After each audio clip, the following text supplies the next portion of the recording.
Hello students, जैसा कि आप जानते होंगे कि 15 जून को जो है वो 12th मैथ्स का पेपर है एमपी बोर्ड वालों का।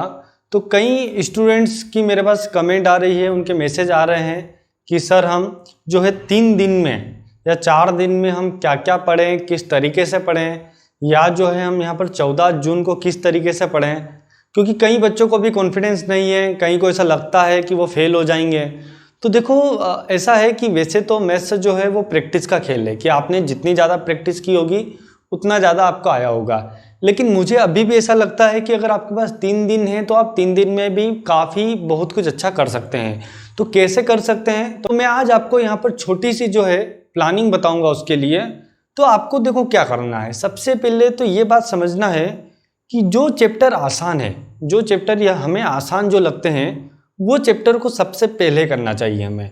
और आसान के साथ में यानी जो इजी भी हैं और साथ ही उनके जो नंबर हैं वो काफ़ी अच्छे नंबर कवर करते हैं। तो जिससे मैं यहाँ पर एग्जाम्पल के लिए ले लेता हूँ यहाँ पर मैट्राइसेस।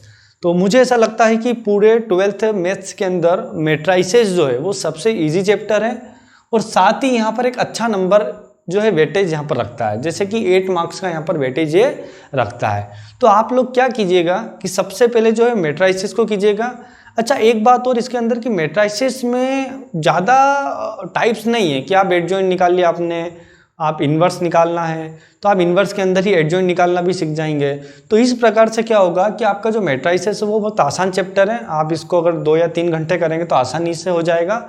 और भी अगर आपको नहीं समझ में आ रहा है तो केवल मेरी शायद 40 से 50 मिनट की एक मेरी वीडियो है जिसके अंदर मैंने कंसेप्ट भी बता रखे हैं और आईएमपी क्वेश्चन भी बता रखे हैं। तो वो आप वीडियो एक बार जरूर प्लेलिस्ट में जाके देख लीजिए। 12th मैथ्स जो है एग्जाम प्रिपरेशन के नाम से मेरी प्लेलिस्ट बनी हुई है, तो उस पर जाके आप देख लीजिए एक बार। और नेक्स्ट जो अगर मैं चैप्टर लूँ यहाँ पर डिटरमिनेंट्स, तो डिटरमिनेंट्स भी एक आसान चैप्टर है। कहीं कहीं कुछ क्वेश्चन डिफिकल्ट है, लेकिन जो एमपी बोर्ड में जो क्वेश्चन आते हैं वो आसान से क्वेश्चन आते हैं। तो वो जो है यहाँ पर 5 मार्क्स का वेटेज रखता है। उसी के साथ जो है जो इन्वर्स ट्रिग्नोमेट्री आप पढ़ लीजिए। इन्वर्स ट्रिग्नोमेट्री भी अगर आपको ट्रिग्नोमेट्री आता है तो ही आप इन्वर्स ट्रिग्नोमेट्री को पढ़िएगा, नहीं तो अपना टाइम इसमें इन्वर्स ट्रिग्नोमेट्री में बिल्कुल भी खराब आप मत कीजिएगा।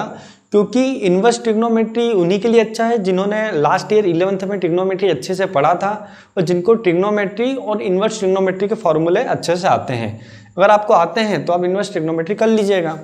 और नेक्स्ट है एलपी यानी कि लीनियर प्रोग्रामिंग। तो लीनियर प्रोग्रामिंग जो है वो बहुत ही मुझे ऐसा लगता है कि आसान सा चैप्टर है और इसके अंदर क्या होता है कि ज़्यादा टाइप के क्वेश्चन नहीं, यानी कि आप अगर आरबी त्रिपाठी भी देखेंगे या एनसीईआरटी भी देखेंगे तो आपको ज़्यादा वेराइटी नहीं है, केवल 2 टाइप की वेराइटी इसके अंदर आपको मिलती है।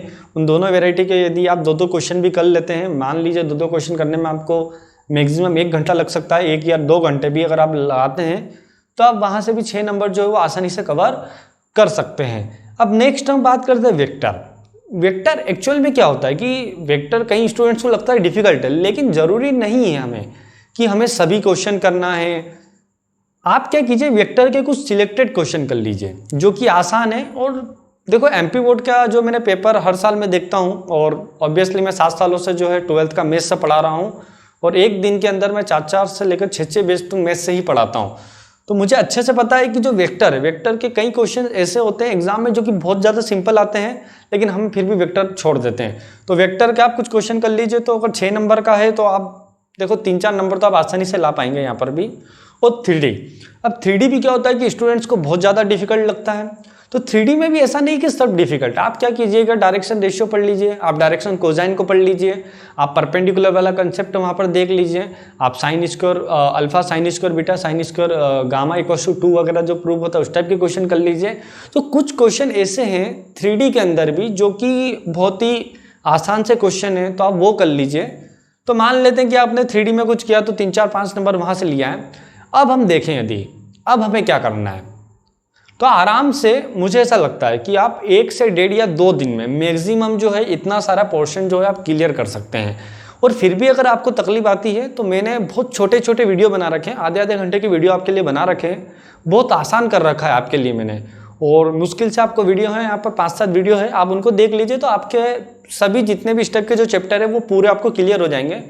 और आप आधे दिन में यानी कि आप 6-7 घंटे के अंदर आप मेरे जो है पूरे वीडियो आप देख चुके होंगे और आपके पूरे कंसेप्ट भी क्लियर हो जाएंगे और साथ ही में आपके आईएमपी क्वेश्चंस भी हो जाएंगे। तो आप इस तरीके से प्लानिंग कर सकते हैं। अब एक चीज़ और है यहाँ पर कि जैसे कुछ चैप्टर ऐसे हैं कि जैसे इंटीग्रेशन डिफरेंशिएशन वाला जो पोर्शन है, अब कुछ स्टूडेंट्स को जो आता है तो वो तो शुरू से लेकर लास्ट तक आता है किसी को, और किसी को नहीं आता है तो बिल्कुल नहीं आता है।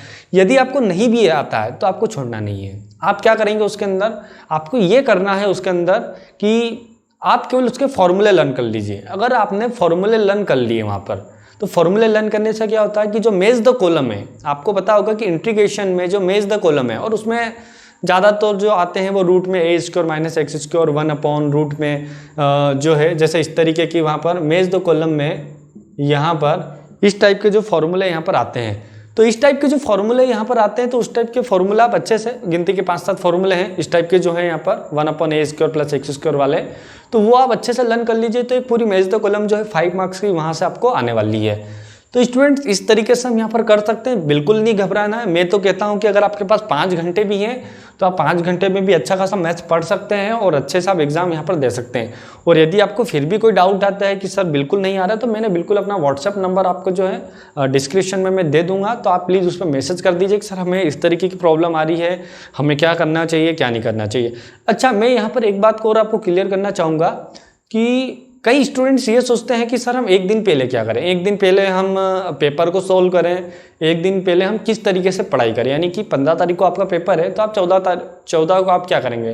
तो देखो मेरा मानना ये है कि 14 तारीख को आप क्या करें, ज़्यादा से ज़्यादा फॉर्मूले को रिवाइज करें, क्योंकि इंटीग्रेशन डिफरेंशिएशन से मिलाकर आप इनवर्स ट्रिग्नोमेट्री की बात करेंगे तो फॉर्मूले बहुत ज़्यादा हैं। देखिए अगर फॉर्मूले आप क्या कीजिए कि 3 से 4 बार तो पूरे फॉर्मूले अच्छे से रिवाइज कीजिए, और ज़्यादातर देखेंगे आप ऑब्जेक्टिव जितने भी क्वेश्चंस आते हैं वो फॉर्मूले से ही आते हैं।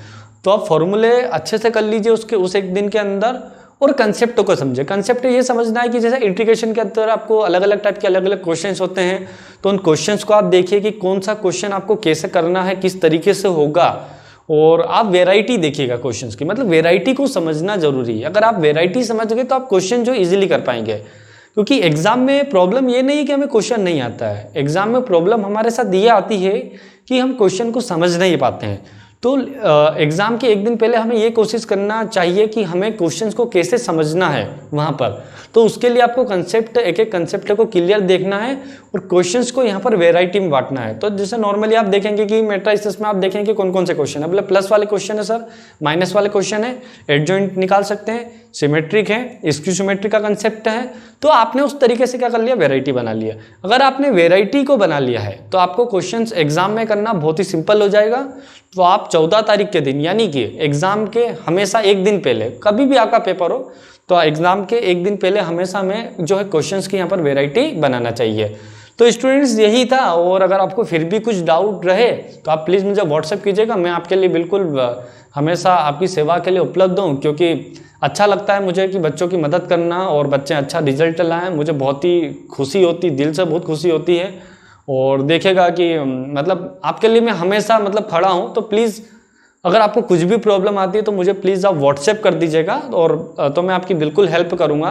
किसी भी प्रकार की हेल्प मैं आपको करने की राजी हूँ कि आपको फॉर्मूले में दिक्कत आ रही है, कहाँ भी दिक्कत आ रही है, तो आपको प्लीज़ मुझे मैसेज करें और मैं आपको बता सकूँ कि क्या किस तरीके से। क्योंकि होता क्या है कि सभी बच्चों की प्लानिंग अलग होती है, सभी बच्चों का पढ़ने का लेवल अलग होता है, तो उनके डाउट्स भी अलग अलग होते हैं। तो आप तो या तो मुझे आप कमेंट में बता दीजिएगा, या डिस्क्रिप्शन में मैंने व्हाट्सएप का अपना नंबर दे रखा है, तो आप मुझे व्हाट्सएप पे मैसेज कर दीजिएगा कि सर हमको इस तरीके से डाउट है, मुझे क्या करना चाहिए, तो मैं आपको बिल्कुल बता सकूँगा।